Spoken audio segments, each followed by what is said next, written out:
Well, welcome back, my friends. Just a thought.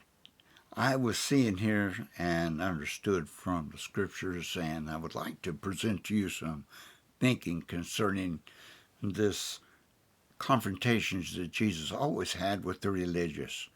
And I don't know why, but I just felt good about going through the book of John with this and bringing you some of the confrontations that Jesus had. Now, these won't be extensive, but they will be real, and they are confrontive.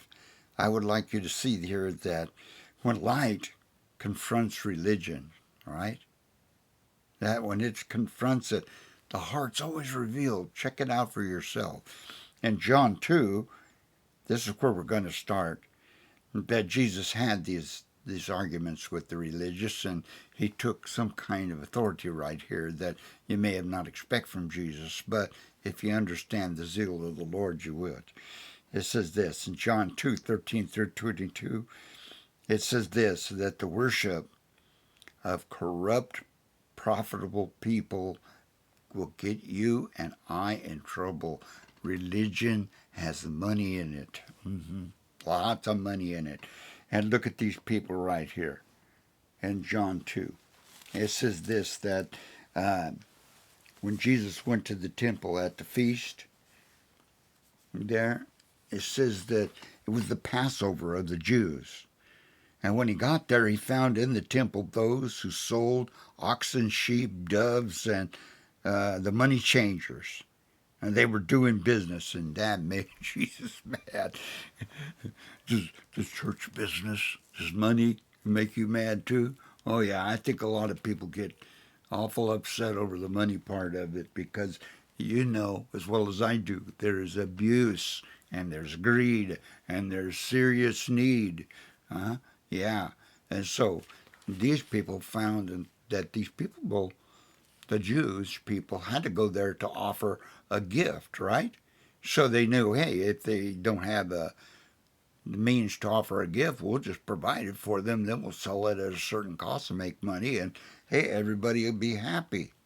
But that's not what commerce is for, my friends. It's not to commerce in the church has to be addressed someday. Commerce in the church needs to be addressed in a way that is non-profitable, right? Well, maybe it can be profitable because you have to continue in it, right? Especially if you're selling Bibles or something. But it shouldn't be filled with greed, okay, and used for abuse.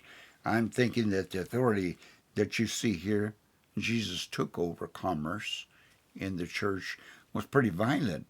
It would seem like it is because the zeal of the Lord had just overcome him. And he took and made a cord, a whip, is what it was. And all these people, he started driving out, including the money changers who, that's what they were, money changers. Could you imagine? You know how it is with money. When you get money involved with things and the exchange of it, there's all kinds of problems. And these people had to change it. And they had to make deals right there. So their religion and their offering got down to a haggle. Jesus doesn't want that. So he took the authority over this commerce right here. And he said this, you men right here, you men want to make a profit from God's house. My house is going to be called not a house of commerce, but a house of prayer. And if if if that wasn't a revelation, I don't know which. And even today, the argument stands, sometimes even in the midst of that, that there gets to be a serious argument. So, what was the reason of Jesus having disagreements and arguments with people? He wanted them to understand. He wasn't in just to arguing out of just arguing. He had purpose in it, okay, with serious intent. And if you understand that everything that has to do with God has a moral substance to it. And being greedy in commerce is not one of them. And so don't try to bring that into the house of God. If you're out there today and you think, I think you'd agree with me. It just don't look right, does it? It turns you off, doesn't it? Yeah. Well, my friends, commerce is something to think about today as you deal with Jesus, because there's lots of money in religion. Lots of money in things that are truly true. Even Jesus needed some. Yeah. So how to apply that, how not to make our churches a place of commerce, even in the midst of need, to learn to trust God and believe. I thank God for my friend in California, that their church now has been going about 30 years. And they told me they were just starting to build the new one. And this is a poor farming area. But the people there, Joe said that he hasn't taken an offering yet, but they all are in this agreement to build a new sanctuary, and that the money's already been raised. This is a substantial amount of money today to build something like this.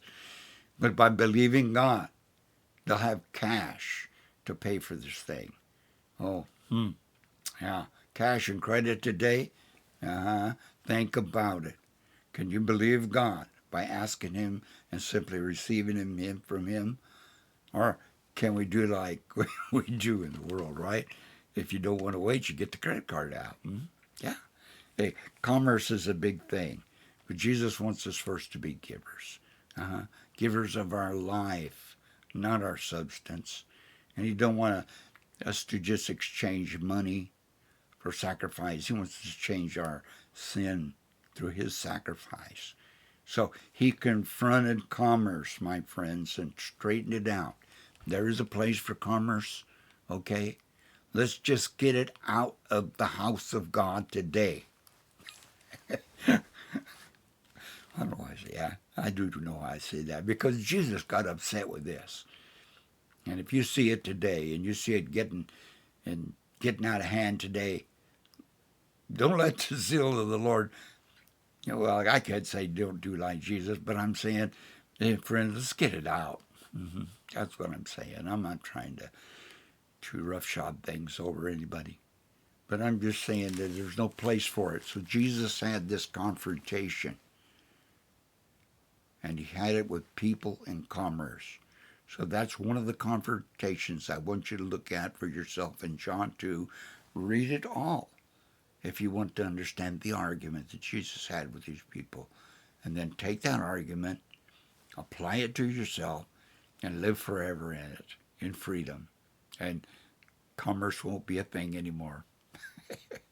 Okay, that's enough for today. The argument of commerce.